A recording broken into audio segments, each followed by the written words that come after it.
하나님을 떠나 살았던 이스라엘 백성의 땅에 하나님의 거룩하신 심판이 휩쓸었습니다.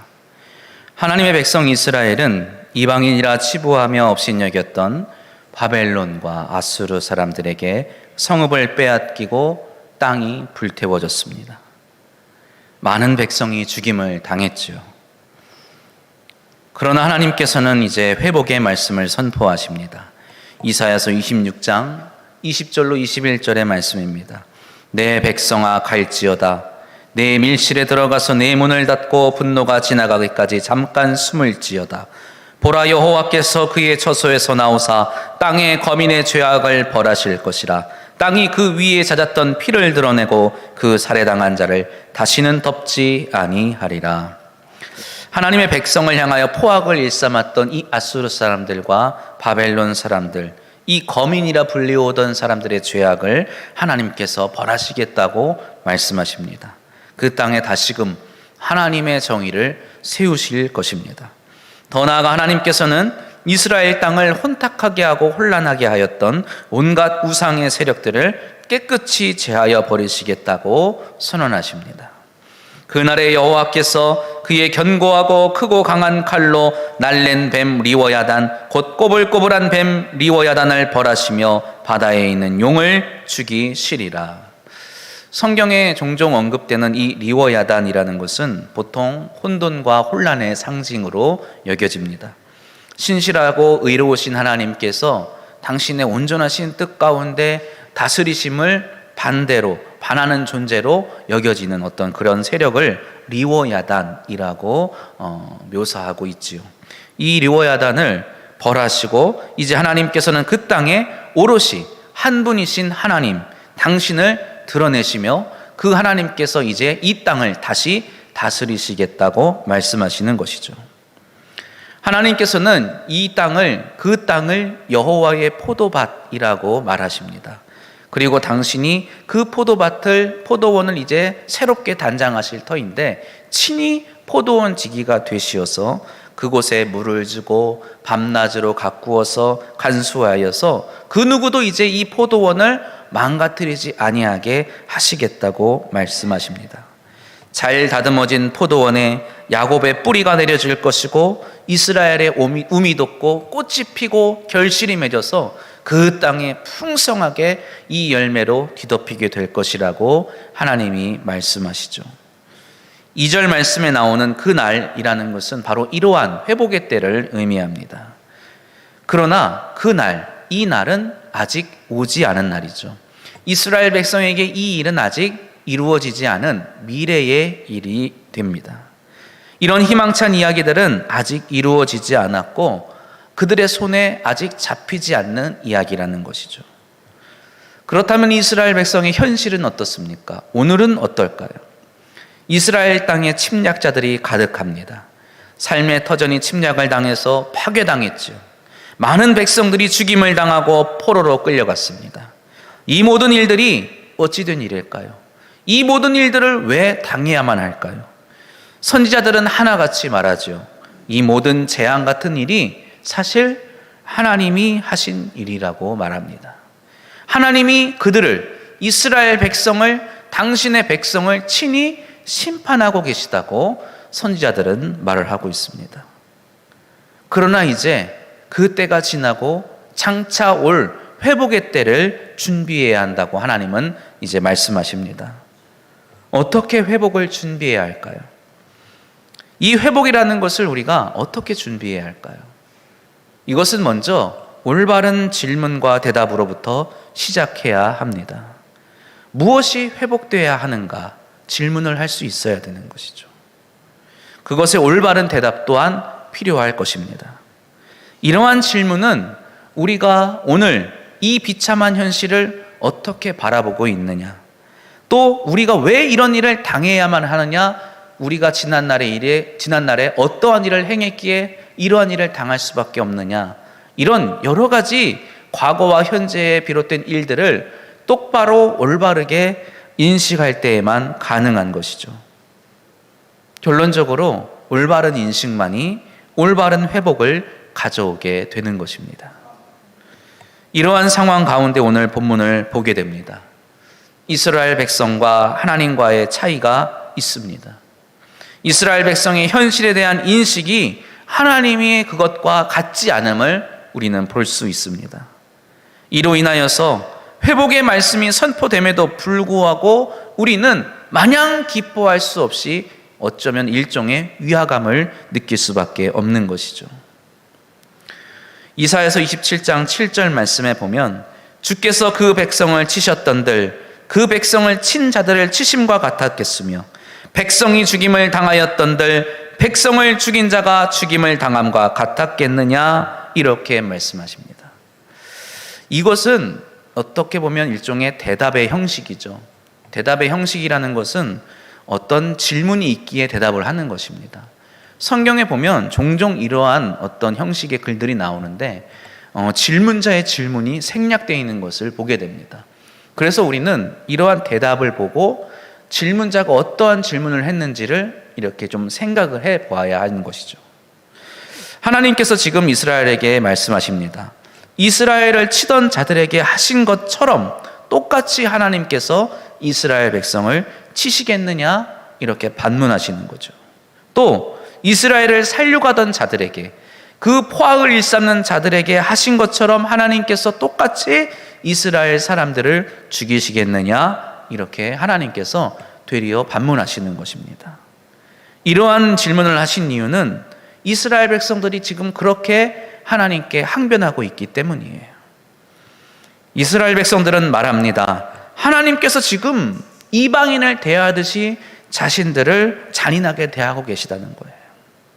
그들은 하나님을 경외하지 않는 자들에게 하시는 것처럼 하나님께서 지금 이스라엘 백성에게도 똑같이 아니 더 과하게 분노하고 계시다고 지금 말하고 있는 것입니다. 하나님, 우리는 하나님의 백성 아닙니까? 하나님, 우리는 하나님을 믿는 사람들 아닙니까? 근데 어떻게 우리를 이렇게 나라를 멸망까지 시키십니까? 우리를 어떻게 이 삶의 자리에서 삶의 터전에서 쫓아내십니까? 어떻게 이러실 수 있습니까? 우리가 이방인입니까? 우리가 하나님을 몰라요? 지금 이렇게 하나님께 질문을 하고 있는 거예요. 그러나 하나님께서는 그렇지 않다고 말씀하시죠. 그들과 똑같이 이스라엘 백성을 대하고 계시다고 말씀하지 않습니다. 하나님께서는 이방인을 대하심과 이스라엘 백성을 대하시는 것이 엄연히 다르다고 말씀하시죠. 8절 말씀에 보면 주께서 백성을 적당하게 견책하사 쫓아내실 때에 동풍 부는 날에 폭풍으로 그들을 옮기셨느니라 라고 말씀하십니다. 하나님께서 이스라엘 백성들을 심판하실 때에 자비를 베푸셔서 그들로 하여금 피할 곳과 남겨질 곳을 두셨다고 말씀하시는 거예요. 하나님을 경외하지 않은 이방인들에게는 회복이 없습니다. 하나님께서 그러한 약속을 하지 않으세요. 그러나 당신의 택하신 백성 이스라엘은 지금 심판 가운데 있지만 그들에게는 회복의 때가 있다고 하나님께서 말씀하시는 것입니다. 그래서 당신의 백성이 마치 멸망을 당하고 멸절을 당하는 것처럼 여겨진다 해도 남은 자가 있다고 말씀하시는 거죠. 회복할 때가 있다고 말씀하시는 것입니다. 그리고 결국에는 이스라엘 백성이 심판의 때가 지나 하나님께 자신의 죄를 사함받을 날이 오게 될 것이다 말씀하십니다. 우리 한국교회가 굉장히 힘든 시간을 보냈지요. 우리 광남 장로교회도 힘든 기간을 보낸 것으로 알고 있습니다. 우리만 그렇겠습니까? 코로나라는 그 기간 동안 또 지금 이 시대 가운데서 많은 한국 교회들이 많은 어려움을 당하고 있는 것이 현실이에요. 믿음의 대가 끊어지고 있다고 하지 않습니까? 이것은 비단 이 지역, 광주, 한국 이 나라의 문제만이 아닙니다. 이 시대의 교회들이 겪고 있는 문제라는 것이죠. 하나님께서 그러나 우리에게 약속하십니다. 다시금 우리에게 회복의 때가 있음을 말씀하시는 줄 기억하시기를 바랍니다. 그렇다면 이 회복을 하기 위해서 우리는 무엇을 깨달아야만 할까요? 하나님께서는 자신의 죄를 사함받고 불의가 속함을 받으며 회복하게 될 것이라고 이스라엘 백성에게 말씀하시는데, 그러면 도대체 이스라엘 백성은 무엇을 회복해야 할까요? 그들은 무엇을 회복하기를 원했습니까? 하나님은 또 그들에게 무엇을 회복하시겠다고 말씀하실까요? 분명한 것은 이스라엘은 장차 회복될 것이라는 것입니다. 이스라엘 백성은 항상 이것들을 고대해 왔어요. 이스라엘의 회복, 하나님의 백성으로서의 이스라엘이란 나라의 회복을 항상 기다려왔습니다. 그래서 신약 시대에도 많은 사람들이 이스라엘의 회복을 기다리는 것을 우리는 성경에서 볼 수가 있죠. 예수님의 제자들도 예수님에게 늘상 수도 없이 이런 질문을 합니다. 이스라엘을 회복할 때가 이때입니까? 주님, 바로 지금이 주님께서 이스라엘을 회복하실 때입니까? 주님, 바로 지금이 하나님께서 이스라엘을 회복시키시는 그때입니까? 항상 묻는 것을 우리는 볼 수가 있어요.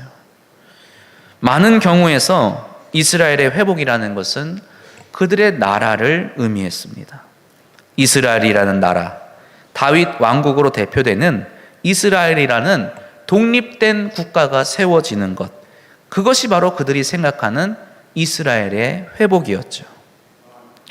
구약시대에도 이스라엘의 회복이라는 개념이 여기서 크게 다르지 않았습니다.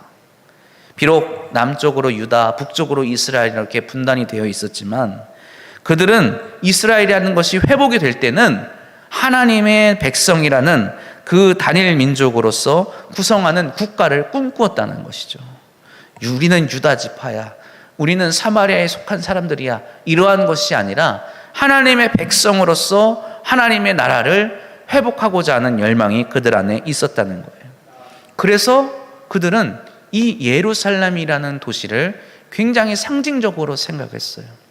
오늘도 유대인들 중에 어떤 이들은 이 예루살렘이라는 곳을 다시금 되찾고 그곳에 자신들의 나라, 자신들의 도시를 세우는 것을 꿈꾸는 자들이 있죠. 그래서 그곳에 이방인, 하나님을 경외하지 않는 자들이라고는 한 명도 남기지 않고 다 사라지게 하기를 바라는 사람들도 있다는 것이죠. 실제로 포로기 이후에 고향 땅으로 돌아온 많은 사람들이 무엇을 했습니까? 예루살렘이라는 도시에 들어가서 이 도시를 재건하고 예루살렘에 있었던 성전을 다시금 건축하는 데 온 힘을 기울였어요.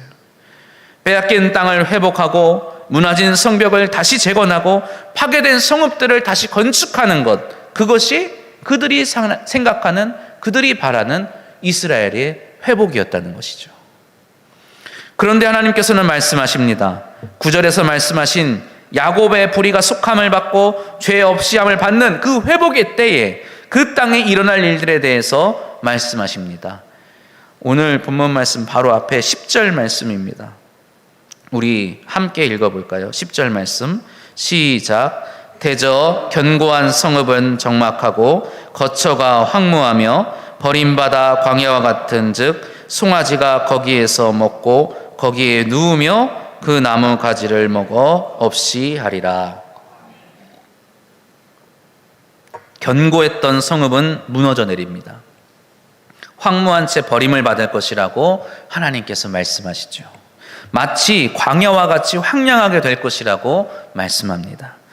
그곳에는 오직 짐승들이 풀을 뜯고 있을 뿐이죠. 군사가 머물 요새도 없고 많은 사람들이 모여서 세력을 키울 만한 곳도 없습니다.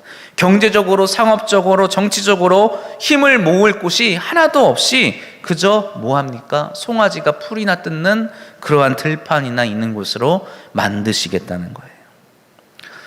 우리는 언제나 힘든 일을 겪습니다. 환난이라 불리는, 시험이라 불리는, 고난이라 불리는 것들을 항상 경험하지요. 하지만 우리는 한편으로는 또 소망을 갖지요.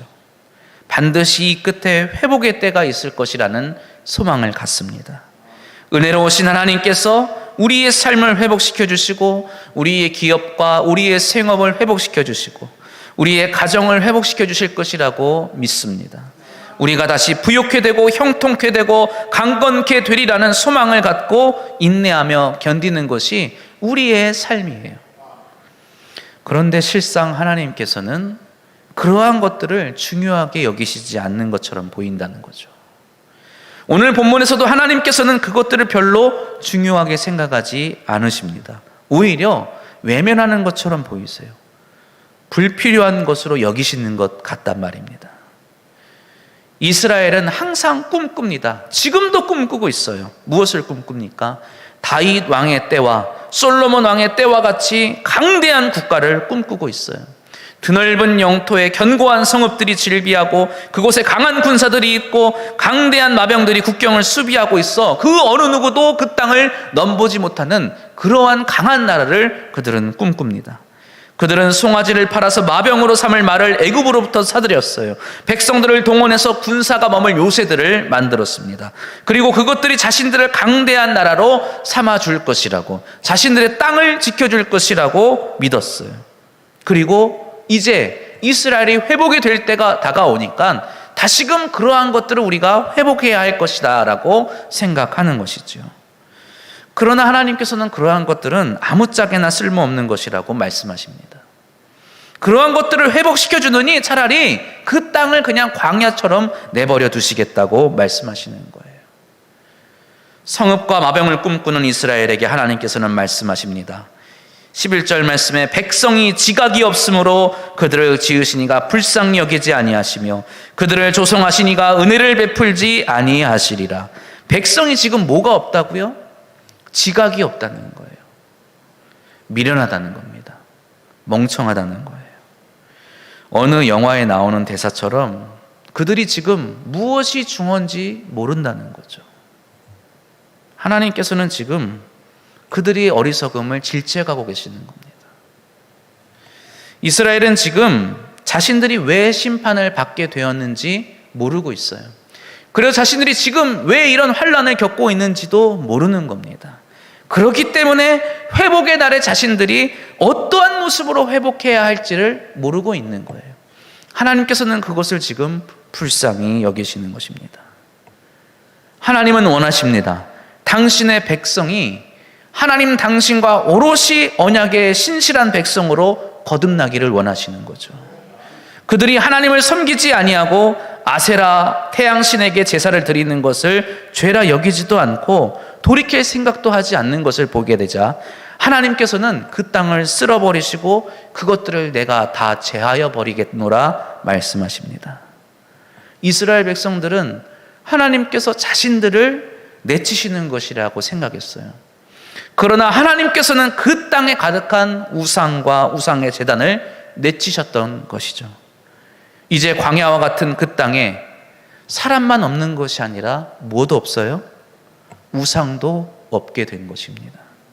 그들은 자신들의 성읍, 자신들의 일터, 자신들의 먹을 것들이 없어졌다고 생각했지만 하나님께서는 그것들을 없애신 것이 아니라 그들 가운데 있었던 우상과 우상의 제단들을 쓸어 없애신 것이지요. 이스라엘 백성은 그곳에서 다시금 강대한 성읍과 마병을 꿈꾸고 있지만 하나님께서는 다른 것을 생각하고 계십니다. 13절 말씀입니다. 그날에 큰 나팔을 불리니 아수르 땅에서 멸망하는 자들과 애굽 땅으로 쫓겨난 자들이 돌아와서 예루살렘 성산에서 여호와께 무엇하리라? 예배하리라. 하나님께서 아수르 땅과 애굽 땅에서 당신의 백성을 추수하는 것과 같이 고르고 골라서 하나도 빠짐없이 남김없이 돌아오게 하시겠다고 말씀하십니다. 12절 말씀에 과실을 떠는 것 같이 하시겠다고 말씀하시잖아요. 과실을 떠낼 때 어떡합니까? 우리가 추수할 때 어떡합니까? 행여나 빼먹을까 봐 좋은 녀석들은 하나도 빠지지 않고 앞뒤 잘 살펴가면서 따지 않습니까? 당신의 백성들을 그렇게 한 명 한 명 한 사람 한 사람 살피시면서 모아주시겠다는 거예요. 그렇게 모으시는 이유가 무엇입니까? 바로 하나님의 산에 올라와 하나님께 예배하게 하려 하심이라는 거예요. 이스라엘이 꿈꾸던 회복은 부강함이었어요. 풍요로움이었습니다. 그러나 하나님이 바라시는 회복은 신앙의 회복이었어요. 예배의 회복입니다. 기도의 회복이었어요. 그리고 그렇게 이스라엘이 하나님과 언약의 신실한 자로 회복할 때에 당연하게도 하나님께서는 그들이 바랐던 부유함과 형통함 허락하여 주실 줄로 믿습니다. 우리가 무엇을 회복해야 하는지, 우리가 지금 무엇을 꿈꿔야 하는지 바로 깨달으시기를 바랍니다. 올바른 것을 구하고 또 올바른 것을 바랄 때에 우리의 삶과 가정과 우리 믿음의 공동체가 진정한 회복의 때를 맞이할 줄로 믿습니다. 이 시간 함께 말씀 붙들고 기도합니다. 하나님, 코로나와 또 시대의 환란 가운데 이제 우리 광남교회가 회복되기를 소망합니다. 진정 우리가 무엇을 회복해야 하는지 깨닫게 하옵소서. 올바른 것을 바라보며 올바른 것을 구하게 하옵소서. 우리의 형통보다, 우리의 부요함보다 하나님을 바로 예배하며 하나님께 신실한 자로 회복되기를 원합니다. 주여 우리를 회복시켜 주옵소서. 말씀 붙들고 함께 기도합니다. 할렐루야.